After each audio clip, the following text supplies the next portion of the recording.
اب جو مضمون آ رہا ہے 13ویں رکوع میں، اس میں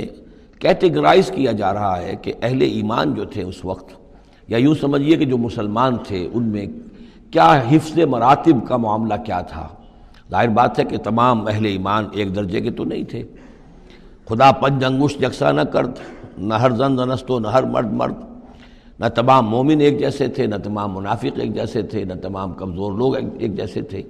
تو یہ بھی بڑی یوں سمجھیے کہ حکمت قرآنی کا ایک اہم موضوع ہے، اس لیے کہ آئندہ بھی جب بھی کبھی کسی مسلمان معاشرے میں کوئی دینی تحریک اٹھے گی، ظاہر بات ہے جیسا کہ میں نے عرض کیا ہے انسانی فطرت میں تو کوئی تبدیلی نہیں ہوئی ہے، اسی طرح کے صورتحال پیش آئے گی، تو اس کی پہچان کے لیے لوگوں کے درمیان درجہ بندی کا ایک فہم اور تفقع حاصل کرنے کے لیے یہ آیات جو ہیں یہ بہت ہی اہم ہیں۔ وَالسَّابِقُونَ الْأَوَّلُونَ مِنَ الْمُهَاجِرِينَ وَالْأَنصَارِ، اور پہلے سبقت کرنے والے مہاجرین میں سے اور انصار میں سے، وَالَّذِينَ اتَّبَعُوهُمْ بِإِحْسَانٍ، اور وہ لوگ جنہوں نے ان کی پیروی کی بھلائی کے ساتھ، نیکی کے ساتھ، رضی اللہ عنہم ورضوا عنہ، اللہ ان سے راضی ہو گیا اور وہ اس سے راضی ہو گئے، وَعَدَّ لَهُمْ جَنَّاتٍ تَجْرِي تَحْتَهَا الْأَنْهَارُ خَالِدِينَ فِيهَا أَبَدًا، ان کے نیچے ندیاں بہتی ہوں گی، اللہ نے وہ باغات تیار کر دیے ہیں ان کے لیے جن کے نیچے ندیاں بہتی ہوں گی، اس میں وہ ہمیشہ ہمیش رہیں گے، ذَلِكَ الْفَوْزُ الْعَظِيمُ، یہی ہے بہت بڑی کامیابی۔ اب یہ ٹاپ کی ہیں، دو درجے ہیں، دو مراتب ہیں۔ جیسے ایک مرتبہ ہم دیکھ چکے سورہ نساء میں انبیاء، صدیقین، شہداء، صالحین، یہ گویا کہ ایک خاص اعتبار سے، اب اس کی تفاصیل میں جانے کا یہ موقع نہیں ہے، یہ مختلف اعتبارات سے درجہ بندی ہوتی ہے۔ ایک یہ درجہ بندی ہمارے سامنے آ رہی ہے کہ ٹاپ کے دو جو ہیں ان کے لیے الفاظ آئیں السابقون الاولون اور والذین اتبعوہم بإحسان، یہ وہ لوگ ہیں نیک سرشت اور جن کی فطرتیں سلیمہ اور جن کی عقل سلیم تھی، لیکن ان میں بھی دو درجے تھے۔ ایک درجہ وہ تھا کہ جن میں اتنی ہمت بھی ہوتی ہے کہ جیسے ہی حق سامنے آئے فوراً قبول کر لیں اور بالکل دائیں بائیں نہ دیکھیں کہ اس سے پھر کیا لازم آئے گا، کیا چھوڑنا پڑے گا، کیا کرنا پڑے گا، بلکہ یہ کہ بس ان کے لیے حق جو ہے وہ اتنی بڑی قیمتی شے ہے کہ اس کے مل جانے کے بعد ہر چہ بعد آباد، اب ہر جو ہونا ہے وہ ہو جائے۔ وہ تاخیر نہیں کرتے، دیر نہیں کرتے، ان میں ہمت ہوتی ہے۔ وہ یہ نہیں دیکھتے کہ اس پگڈنڈی پہ چلنے والے تو کوئی ہے ہی نہیں، بلکہ یہ کہ اگر پہلے ہی میں کیسے چھلانگ لگا دوں، کیسے میں چل پڑوں، کوئی مجھے آگے چلتا ہوا نظر ہی نہیں آ رہا ہے، بلکہ ان کے اندر وہ ہمت ہوتی ہے۔ یہ ایک مزاج اللہ تعالیٰ نے لوگوں کے بنائے ہیں، جیسا کہ حضور نے فرمایا الناس کالمعادن، جیسے معدنیات ہیں، اب سونے کی اور جو ہے اس کو صاف کریں گے تو سونا بنے گا، چاندی کی اور کو کتنا ہی صاف کر دیں سونا تو نہیں بنے گا، وہ چاندی ہی بنے گی۔ تانبے کی اور ہے، کتنا ہی آپ اس پر محنت کر لیں وہ آپ اچھے سے اچھا تانبا اس میں سے نکال لیجئے، لیکن یہ کہ ظاہر بات ہے کہ وہ سونا تو نہیں بنے گا۔ اسی طرح الناس کالمعادن، لوگوں کا معاملہ بھی یہ ہے کہ ان کی بھی اللہ تعالیٰ کی طرف سے جو ان کی طبائع بنائی گئی ہیں جس طرح کی، ان کے اندر فرق و تفاوت ہے۔ تو کچھ لوگ وہ ہیں السابقون الاولون، فوراً حق کو قبول کرنا، بے خطر کود پڑنا، بے خطر کود پڑا آتش نمرود میں عشق، عقل ہے محو تماشائے لب بام ابھی۔ کچھ دوسرے لوگ ہوتے ہیں سلیم الفطرت بھی ہیں اور ان کو بھی بات سمجھ میں آ گئی ہے، لیکن ہمت میں تھوڑے سے کم ہوتے ہیں۔ پہلے ذرا کچھ لوگ آگے چل کے معلوم ہو جائے کہ ایک دو آدمی آگے بھی جا رہے ہیں تو آج راستہ ہوگا یہ آخر جو چل رہے ہیں یہ لوگ، اگر انہوں نے ہمت کر لی ہے تو چلو ہم بھی ہمت کریں۔ تو والذین اتبعوہم بإحسان، جو ان کے پیچھے چلے، ان کا اتباع کیا، لیکن کیا نیک نیتی سے، اس میں کوئی خلل نہیں، کوئی فساد نہیں، وہ بات باقی ساری ٹھیک ہے، بس تھوڑی سی اس کو کہنا چاہیے کہ جس کو ہمت کہا جائے، وہ ہمت کے اندر جو ہے ہمت مرداں، وہ اس کے اندر کوئی کمی ہے۔ لیکن ان دونوں کو بریکٹ کر لیا ہے، السابقون والسابقون الاولون من المہاجرین والانصار۔ اچھا یہ بھی نوٹ کر لیجئے کہ انصار تو ایمان لائیں 10-11 سال کے بعد۔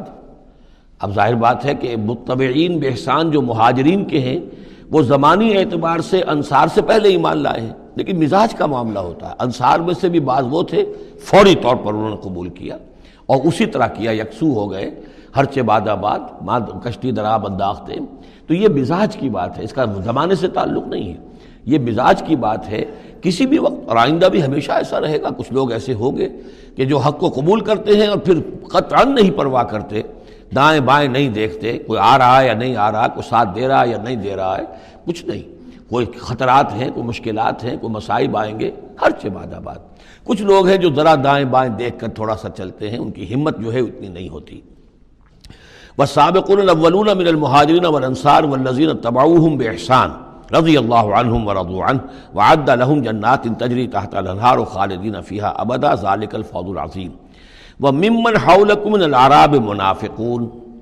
اب یہ ایک طرف تو یہ ٹاپ کے دو، اور ایک اب بالکل نیچے جا کر، اور جو لوگ تمہارے آس پاس آباد ہیں، جو بدوؤں میں، جو بادیہ نشین ہیں، ان میں منافق ہیں۔ ومن اہل المدینہ، اور نہ صرف ان میں ہیں، اہل مدینہ میں بھی ہیں۔ مردوا علی النفاق، یہ لوگ وہ ہیں جو نفاق پر اڑ چکے ہیں۔ اب یعنی ان کا نفاق جو ہے جیسے ٹی بی کی تھرڈ سٹیج ہوتی ہے کہ جس کے بعد پھر امید نہیں ہوتی کہ شفا ہو جائے گی، یہ پرانی زمانے کی باتیں ہیں، اب تو ٹی بی لا علاج مرض نہیں رہا، پہلے کی بات ہے۔ لیکن یہ ہے کہ یہ اس جو مرض ہے نفاق کا، ان کا اس تیسری سٹیج کو پہنچ چکا ہے۔ مرض علی النفاق لا تعلمہم، آپ انہیں نہیں جانتے، نحن نعلمہم، ہم انہیں جانتے ہیں۔ سنعذبہم مرتین، ہم انہیں بار بار عذاب دیں گے۔ ان کے لیے تو عذاب روز کھڑا تھا، روز مطالبہ آتا تھا نکلو اللہ کی راہ میں، روز جھوٹ بولنا، روز قسمیں کھانی، روز کسی نہ کسی طریقے سے بہانے بنانا۔ ان کی زندگی ضیق میں تھی، یہ نہیں تھا کہ وہ اس طریقے سے آرام سے تھے۔ ثم یردون الی عذاب عظیم، اور پھر ان کو لوٹا دیا جائے گا ایک بہت بڑے عذاب کی طرف، وہ آخرت کا عذاب ہے۔ اس کے بعد اب درمیان میں پھر دو کیٹیگریز آ رہی ہیں، وہ لوگ کہ جو کچھ نیمے درو نیمے برو ہیں، منافق نہیں ہیں لیکن ہمت کی بہت کمی ہے، کچھ چلنا چاہتے بھی ہیں، کچھ نہیں چل پاتے ہیں، کچھ چلتے ہیں لیکن کبھی کبھی کسی سے غلطی بھی ہو جاتی ہے، کوئی ہمت بھی کرتے ہیں لیکن کبھی کوئی غلبہ ہو جاتا ہے، کوئی کسل ہو جاتا ہے، کوئی سستی طاری ہو جاتی ہے۔ اب ان کی کیٹیگری آ رہی ہے، لیکن ان کو بھی دو حصوں میں تقسیم کریں گے۔ وآخرون اعترفوا بذنوبہم، اور کچھ لوگ اور ہیں جو اپنے گناہوں کا اعتراف کرتے رہتے ہیں، اپنی کوتاہیوں کا، جھوٹ نہیں بولتے، جھوٹا بہانہ نہیں بناتے، جھوٹی قسم نہیں کھاتے، ہم سے خطا ہو گئی، ہم سے غلطی ہو گئی، واقعتاً ہم سے کوتاہی ہوئی ہے، واقعتاً ہم اپنے اہل و عیال کے اندر مصروف ہو کر اور اپنے فرائض کی ادا کرنے میں کوتاہی کا ثبوت دیتے رہے ہیں۔ یہ اعتراف، جب تک اعتراف ہوگا نفاق نہیں شمار ہوگا۔ جہاں جھوٹا بہانہ آنا شروع ہوا وہ نفاق ہے، اور جہاں جھوٹی قسم آ گئی وہ نفاق کی دوسری سٹیج ہے۔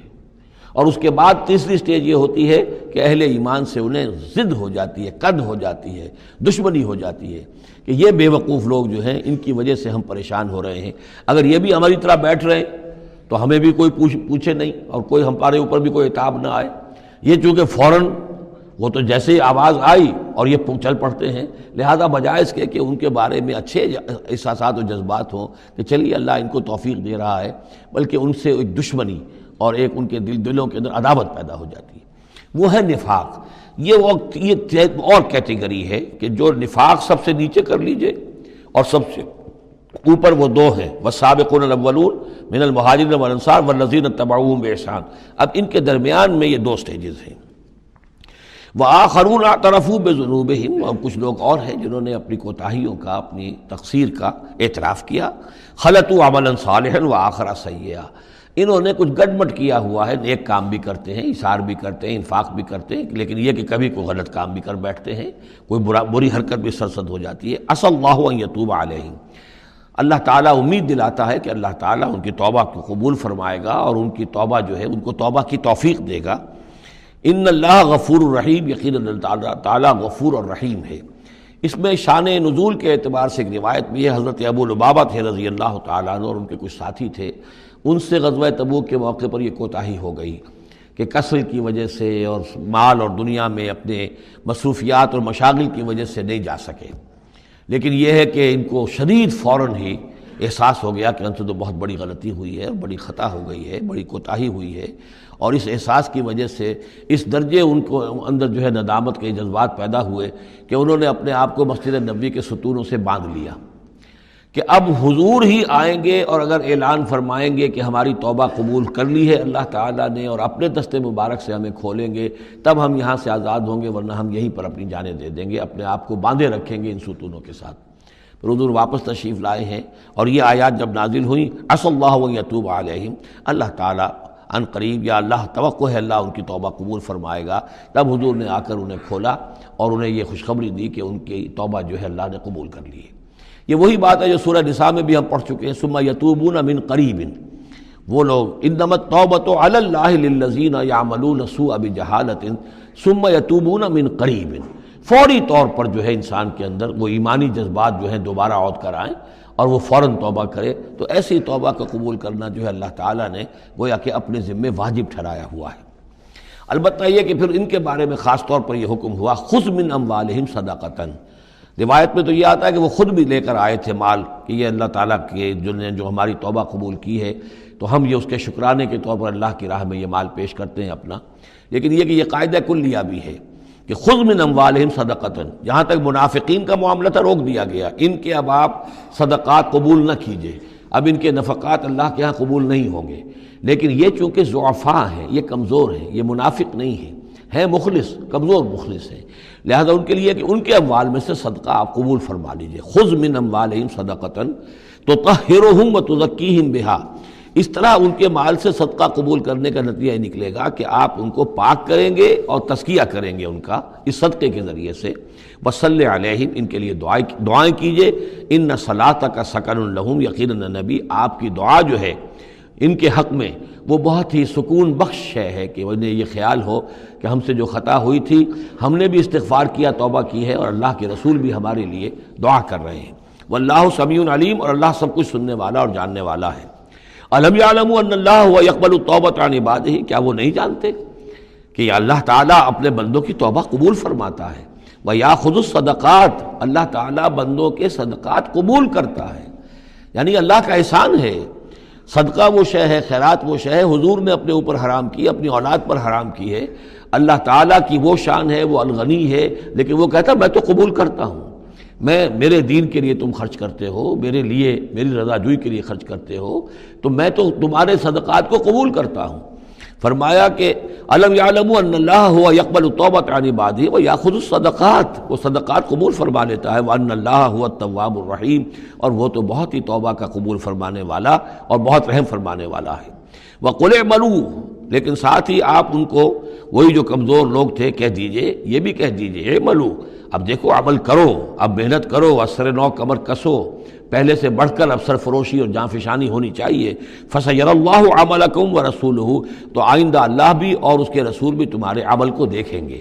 تمہارا رویہ کیا رہتا ہے، تم نے کتنی اصلاح کی ہے، دوبارہ تو نہیں پھر تمہارا قدم پھسل رہا ہے۔ والمومنون، اور اہل ایمان بھی دیکھیں گے۔ وَسَتُرَدُّونَ إِلَىٰ عَالِمِ الْغَيْبِ وَالشَّهَادَةِ، اور پھر وہ وقت آ جائے گا جب تمہیں لوٹا دیا جائے گا اس کی طرف کہ جو کھلے اور چھپے سب چیز کا جاننے والا ہے۔ فَيُنَبِّئُكُم بِمَا كُنتُمْ تَعْمَلُونَ، اور پھر وہ تمہیں بتا دے گا جو کچھ کہ تم کرتے رہے تھے، تمہارے سارے اعمال سامنے آئیں گے۔ فَمَن يَعْمَلْ مِثْقَالَ ذَرَّةٍ خَيْرًا يَرَهُ وَمَن يَعْمَلْ مِثْقَالَ ذَرَّةٍ شَرًّا يَرَهُ، اس کے بعد تو دودھ کا دودھ پانی کا پانی ہو ہی جانا ہے۔ وَآخَرُونَ مُرْجَوْنَ لِأَمْرِ اللَّهِ، اب یہ اس ضعفاء میں سے ایک سیکنڈ کیٹیگری ہے۔ یہ سیکنڈ کیٹیگری وہ ہے کہ جو اس میں 3 اصحاب ہیں، اور ان میں خاص طور پر کعب ابن مالک رضی اللہ تعالیٰ عنہ انصاری صحابی، ان کی طویل ترین حدیث جو ہے بخاری شریف میں آئی ہے، جنہوں نے سارا یہ واقعہ درج کیا ہے۔ مولانا مودودی نے تفہیم القرآن میں بھی وہ پوری نقل کی ہوئی ہے، تو اس لیے حدیث کی کتاب کا ملنا شاید آپ کے لیے مشکل ہو، لیکن یہ کہ تفہیم القرآن عام طور پر مل جاتی ہے، تو وہاں وہ واقعتاً سبق آموز ہے بہت، کہ وہ پورا معاشرہ کیا تھا، کیا تعلقات تھے حضور کے اور صحابہ کے۔ اب حضور سزا دے رہے تھے تو کس طور سے دے رہے تھے، جن کو سزا دی جا رہی تھی ان کے احساسات کیا تھے، معاشرے میں جو لوگ تھے جن کو سزا دی گئی تھی ان کے جو رشتہ دار تھے، یہاں تک کہ ان کی بیویاں، ان کا کیا طرز عمل تھا۔ تو یہ ایک جو اسلامی معاشرہ ہونا چاہیے صحیح معنی میں، اور جماعتی زندگی، دینی جماعتی زندگی جس پر ہونی چاہیے، اس کی بہترین تصویر ہے کہ جو اس طویل حدیث میں آئی ہے۔ یہ 3 حضرات ایسے تھے کہ جن کے ساتھ معاملہ وہی ہوا کہ یہ بھی کوئی ڈھیل دیتے رہے، اچھا چلیں گے، کل چلے جائیں گے۔ حضرت کعب ابن مالک فرماتے ہیں کہ میں ان دنوں بہت ہی صحت مند بھی تھا، میرے پاس مال بھی بہت تھا، میرے پاس جو اونٹنی تھی وہ بھی بہت تگڑی تھی، اور میں نے کہا چند دن اور حضور تو چلیں گے 30,000 کا لشکر لے کر، تو ظاہر بات ہے رفتار جو ہے کم ہوگی، تم ابھی اور گھر میں ٹھنڈی چھاؤں جو ہے گھر کی اور اپنے باغ کی اور اپنے جو ہے آرام کر لو، پھر تیزی کے ساتھ دوڑتے ہوئے جا کے حضور سے مل جانا۔ اب شیطان جو ہے اسی طریقے سے تعویق کراتا ہے، تاخیر کراتا ہے، تاکہ یہ کہ پھر ہوتے ہوتے اچانک ایک دن محسوس ہوا کہ اب تو چاہے میں کتنا ہی تیز دوڑوں میں حضور سے نہیں مل سکتا، بس وہ ہاتھ پاؤں ڈھیلے پڑ گئے۔ لیکن یہ کہ اس کے بعد بھی جب حضور صلی اللہ علیہ وسلم تشریف لائے ہیں، اس وقت تک بھی انہوں نے خود کوئی اقدام نہیں کیا اپنی توبہ کا، بلکہ یہ کہ حضور نے جب بلا کے لوگوں سے باز پرس کرنی شروع کی ہے تو جو منافق آتے تھے وہ قسمیں کھا جاتے تھے، حضور کسی کی بات مان لیتے تھے، جو بھی تھی بات، جب ان کی باری آئی تو حضور مسکرائے۔ حضور کو معلوم تھا کہ یہ ظاہر بات ہے کہ کعب ابن مالک جو ہے منافقین میں سے نہیں ہے۔ فرمائیے آپ کا مسئلہ کیا ہوا تھا؟ انہوں نے صاف کہہ دیا کہ حضور یہ لوگ جو جھوٹی قسمیں کھا کھا کر بچ گئے ہیں آپ کے ہاں سے، مجھے بھی اللہ نے زبان دی ہے، میں بھی بہت سے جھوٹی باتیں بھی کہہ سکتا ہوں، لیکن صحیح بات یہ کہ کوئی عذر نہیں ہے میرے پاس۔ میں جتنا ان دنوں صحت مند تھا اتنا کبھی صحت مند نہیں تھا، جتنا ان دنوں غنی تھا اتنا کبھی غنی نہیں تھا، میرے پاس کوئی عذر نہیں ہے سوائے اس کے کہ شیطان مجھے ورغلاتا رہا۔ تو حضور کو نے پھر ان کو، اور ان کے ساتھ 2 اور ساتھی تھے، ایسے 3 کا معاملہ یہ تھا، تو انہیں ایک سزا دی گئی، اور سزا مقاطعے کی تھی، سوشل بائیکاٹ، کوئی ان سے بات نہ کرے۔ وہ ان کے اوپر 50 دن جو گزرے ہیں، گھر میں ان کی بیوی ان سے بات کرنے کو تیار نہیں ہے۔ پوچھا گیا کہ میں بیوی یہاں پر میں رکھوں یا نہ رکھوں؟ بیوی نے آ کر کہا بوڑھے آدمی ہیں، کوئی ان کی خدمت کرنے والا نہیں ہے کہ رہ سکتی ہو، لیکن شاید انہوں نے بعد میں اپنی بیوی کو بھی بھیج دیا تھا، اس لیے کہ کسی کے پاس جاتے تھے کہ اللہ کے بندے تمہیں تو معلوم ہے کہ میں منافق نہیں ہوں، میں مسلم ہوں، اور تم مجھ سے بات نہیں کرتے ہو؟ تو وہ جواب دیتے تھے مسلمان اللہ و رسولہ عالم، اللہ اور اس کے رسول کو زیادہ بہتر معلوم ہے، اور منہ موڑ کر چلے جاتے تھے۔ تو یہ وہاں کا معاشرہ جو ہے اس کے اندر جو نظم تھا، ضبط تھا کہ ہمارے نبی نے چونکہ انہیں سزا دی ہے لہذا اب ان سے کوئی کلام نہیں کرے گا۔ اسی میں وہ واقعہ بھی پیش آیا، چونکہ 50 دن کا لمبا معاملہ تھا کہ ملک غسان کا جو ہے ان کے پاس ایک آ گیا ایلچی، اور اس کا خط اس نے دیا، اور اس میں یہ لکھا ہوا تھا کہ ہمیں معلوم ہے تمہارے ساتھی تم پر بڑا ظلم کر رہے ہیں، تمہارے صاحب جو ہے یعنی حضور صلی اللہ علیہ وسلم، تم تو بڑے شریف آدمی ہو اور تم بڑے اپنی قوم کے جو ہے وہ بہت سربراہ لوگوں میں سے ہو، تم ایسے تو نہیں ہو کہ تم اس طرح ذلیل کیا جائے، تم ہمارے پاس آؤ، ہم تمہیں اپنے یعنی اونچے درجے دیں گے اپنے دربار میں۔ تو انہوں نے کہا یہ اور مصیبت آئی، اور وہ خط لے کر پھاڑا اور تندور کے اندر پھینک دیا، ورنہ یہ کہ اگر ذرا سی بھی کوئی کمزوری ہوتی تو یہ کہ اس شیطان نے اس کمزوری کو ایکسپلائٹ کرنے کا بھی اتنا بڑا جو ہے داؤ کھیلا تھا۔ بہرحال ان کا ذکر ہے یہ۔ وآخرون مرجون لامر اللہ، اور کچھ اور ہیں کہ جن کے معاملے کو مؤخر کر دیا گیا ہے اللہ کے حکم سے، اما یعذبہم، اللہ چاہے گا تو انہیں عذاب دے گا، واما یتوب علیہم، اور چاہے گا تو ان کو بھی توبہ کی توفیق دے گا یا ان کی توبہ قبول فرما لے گا، واللہ علیم حکیم، اور اللہ علیم اور حکیم ہے۔ ان کا ذکر جو ہے پھر بعد میں آئے گا، کچھ عرصے کے بعد گویا کہ وہ آیات نازل ہوئیں کہ جن میں ان کی توبہ بھی بعد میں قبول ہو گئی، لیکن 50 دن کا بڑا سخت سوشل بائیکاٹ۔ والذین اتخذوا مسجدا ضرارا وکفرا وتفریقا بین المؤمنین وارصادا لمن حارب اللہ ورسولہ من قبل، اور وہ لوگ کہ جنہوں نے ایک مسجد بنائی ہے ضرار کے طور پر، ضدم ضدہ، ضرر سے ضرار باب مفعلہ ہے، وکفرا اور کفر کے لیے، وتفریقا بین المؤمنین اور اہل ایمان میں تفریق پیدا کرنے کے لیے، وارصادا لمن حارب اللہ ورسولہ اور ان لوگوں کو گھات فراہم کرنے کے لیے، جائے پناہ دینے کے لیے کہ جو اللہ اور اس کے رسول سے جنگ کر رہے ہوں، من قبل جو کہ اس سے پہلے سے اللہ اور اس کے رسول سے جنگ کر رہے تھے۔ یہ مسجد ضرار بنائی تھی منافقین نے مدینہ کے اندر، اور مسجد قباء کے قریب کے علاقے ہی میں تھی یہ، اور یہ اصل میں اس کے پیچھے ایک شخص تھا ابو عامر راہب، خزرج کا یہ شخص تھا، اور یہ شخص بھی ویسے بڑا عالم شخص تھا، اور یہ عیسائی ہو گیا تھا اور راہب ہو گیا تھا، جیسے کہ ورقہ ابن نوفل تھے، وہ قرشی تھے، لیکن وہ بھی ان کی طبیعت سلیم تھی، عقل سلیم اور فطرت سلیمہ کی روشنی میں انہوں نے بھی اس وقت پھر بت پرستی چھوڑ کر اور عیسائیت اختیار کر لی تھی۔ کان یکتب التوراۃ بالعبرانیہ، اور اتنے بڑے عالم تھے کہ تورات عبرانی زبان میں لکھا کرتے تھے۔ تو اس حوالے سے اسی طرح کی ایک پیرلل شخصیت یہ ہے، ابو عامر خزرج کے تھے یہ، لیکن یہ شخص جو ہے راہب بنا، لیکن اس کو معاملہ برعکس ہوا۔ ورقہ ابن نوفل نے تو حضور کی تصدیق کی، جب حضرت خدیجہ رضی اللہ تعالی عنہ لے کر گئی ہیں حضور کو، ان کا کہ یہ وہی ناموس ہے جو موسیٰ اور عیسیٰ پر آیا تھا، اور اللہ کرے کہ میں اس وقت تک زندہ رہوں جب کہ آپ کی قوم آپ کو یہاں سے نکال دے گی۔ تو حضور حیران ہوئے، اب مخرجیہم، کیا یہ لوگ مجھے یہاں سے نکال دیں گے؟ تو ان کا کہ ہاں یہ معاملہ ایسا ہی ہے، جس کے ساتھ بھی ہوا ہے پھر اس کی قوم نے اس کے ساتھ دشمنی کی ہے۔ تو برعکس رویہ یہ تھا اس کا، ابو عامر خزرجی کا، کہ یہ جو ہے حضور کا شدید ترین دشمن ہو گیا۔ بدر کی شکست جب ہو گئی کفار کو، تو پھر یہ مکے ہی میں جا کر آباد ہو گیا، اور وہاں یہ سازش کرتا رہا، اور یہ فوج جو ابو سفیان لے کر آئے احد میں، اس کے پیچھے بھی اس کی سازش کار فرما تھی، اور احد میں ساتھ آیا مشرکین کے،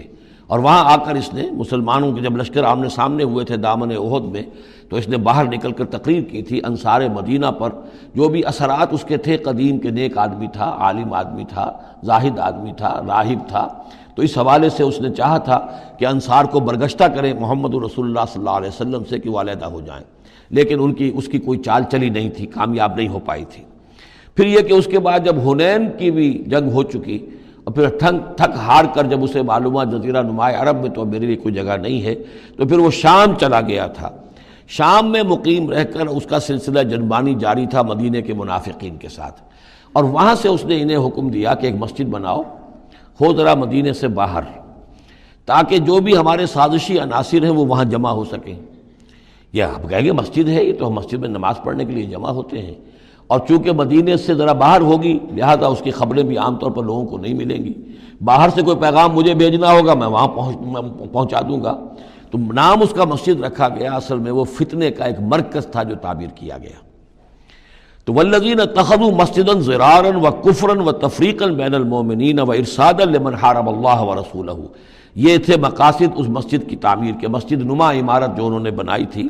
کہ وہ اصل میں مسلمانوں کو نقصان پہنچانے کے لیے، کفر کی تقویت کے لیے، اہل ایمان میں تفریق پیدا کرنے کے لیے، اور جو بھی اللہ اور اس کے رسول کے دشمن ہیں ان کو ایک جائے پناہ اور ان کے لیے ایک گھات کی جگہ کہ وہ وہاں جا کر آ کر بیٹھے، جی مسافر ہیں مسجد کے اندر ٹھہرے ہوئے ہیں، ان کے اوپر کوئی جو ہے کوئی تعارض ان سے نہ کرے۔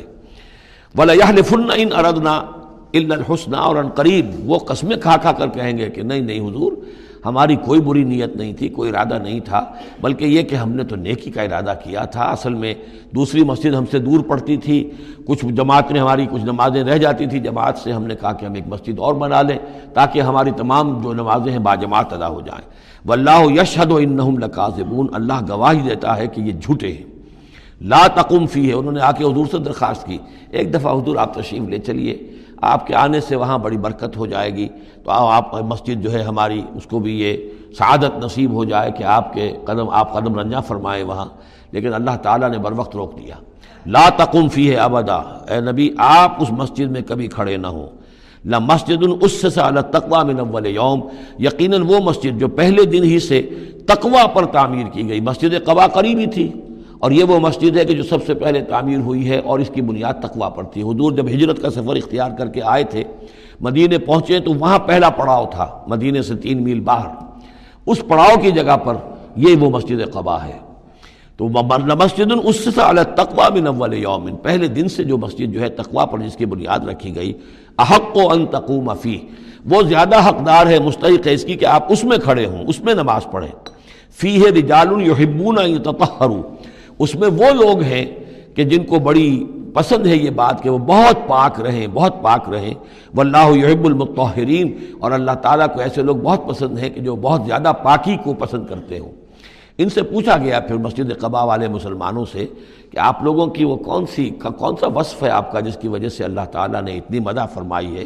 کہ یہ بڑے متطہرین ہیں، مطہرین، اور اللہ ان کو پسند کرتا ہے؟ تو انہوں نے فرمایا کہ ہم قضاء حاجت کے بعد ڈھیلے بھی استعمال کرتے ہیں اور پھر پانی سے بھی طہارت کرتے ہیں، تو یہ دونوں طریقے سے وہ اپنا استنجا جو ہے وہ پوری طریقے سے کرتے تھے۔ اسی کو سمجھا گیا ہے کہ اللہ تعالیٰ نے اس کی تعریف فرمائی ہے۔ فیہ رجال یحبون ان یتطہروا واللہ یحب المطہرین، افمن اسس بنیانہ علی تقوی من اللہ ورضوان، تو کیا بھلا وہ کہ جس نے اپنی بنیاد رکھی ہو اپنی عمارت کی تقوی پر اللہ کی طرف سے اور اس کی رضا پر، وہ بہتر ہے، ام من اسس بنیانہ، یا وہ کہ جس نے اپنی تعبیر کی بنیاد رکھی ہے علی شفا جرف ہار، ایک ایسی کھائی کے کنارے پر جس کا کنارہ گرا چاہتا ہے، فنہارا بہی فی نار جہنم، تو پھر وہ اس کو لے کر گر گیا نار جہنم میں۔ یعنی یہ کہ انسان تعمیر کرتا ہے تو کوئی جگہ دیکھتا ہے، فرض کیجئے کوئی ایسی جگہ ہے کہ نیچے سے کھوکھلی ہے، آپ نے دیکھا ہوگا بعض جگہ دریاؤں کے کناروں کے اوپر کہ نیچے سے لیکن اوپر کنارہ چلا آ رہا ہے، اب اس کنارے کے اوپر جو ہے جس کے نیچے سپورٹ نہیں ہے، کوئی تعمیر کرے گا تو تعمیر کہاں جائے گی؟ وہ تو ظاہر بات ہے کہ وہ دریا میں گر جائے گی۔ تو اصل میں یہ جو تدبیریں ہوتی ہیں منافقین کی، ان کی مثال ایسے ہے کہ جہنم کے کنارے کے اوپر یہ خشکی ہے، اس کا کنارہ باہر نکلا ہوا ہے، اس پر یہ اپنی تعمیر کر رہے ہیں، ظاہر بات ہے کہ وہ کنارہ بھی ڈھہ جائے گا اور ان کو اور ان کی تعمیر کو لے کر جہنم میں جا گرے گا۔ واللہ لا یہدی القوم الظالمین، اور اللہ تعالیٰ ایسے ظالم لوگوں کو راہیاب نہیں کرتا۔ لا یزال بنیانہم الذی بنوا ریبۃ فی قلوبہم، یہ عمارت جو انہوں نے بنائی ہے، یعنی یہ جو بھی منافقت کی عمارت انہوں نے تعمیر کی ہے اور تانا بانا بنا ہے، یہ عمارت جو انہوں نے بنائی ہے اب رہے گی ان کے دلوں میں، شکوک و شبہات پیدا کیے رکھے گی، الا ان تقطع قلوبہم، الا یہ کہ ان کے دل کے ٹکڑے کر دیے جائیں۔ اس کو یوں سمجھیے کہ اگر فرض کیجئے کسی کے جسم میں کینسر بہت پھیل گیا ہو تو ظاہر بات ہے آپریشن نہیں ہو سکتا، کیا کریں گے آپ؟ پورے جسم کے ٹکڑے کر دیں گے؟ وہ تو اس ٹیشو میں بھی ہے، اس ٹیشو میں بھی ہے، اس ٹیشو میں بھی ہے، وہاں بھی پہنچ گیا ہے، یہاں بھی پہنچ گیا ہے، اب ممکن نہیں۔ تو اسی طریقے سے ان کے دلوں کے اندر اس کی جڑیں اتنی گہری جا چکی ہیں منافقت کی کہ ان کے دلوں سے منافقت کی جڑیں نکل ہی نہیں سکتی، الا یہ کہ دل کے ٹکڑے ٹکڑے کر دیے جائیں، دل ریشہ ریشہ کر دیا جائے تو آپ جڑیں نکال لیں، ورنہ اس کے بغیر ممکن نہیں ہے۔ یعنی اس درجے راسخ ہو چکے ہیں۔ لا یزال بنیانہم الذی بنوا ریبۃ فی قلوبہم الا ان تقطع قلوبہم واللہ علیم حکیم، اللہ تعالی علیم اور حکیم ہے۔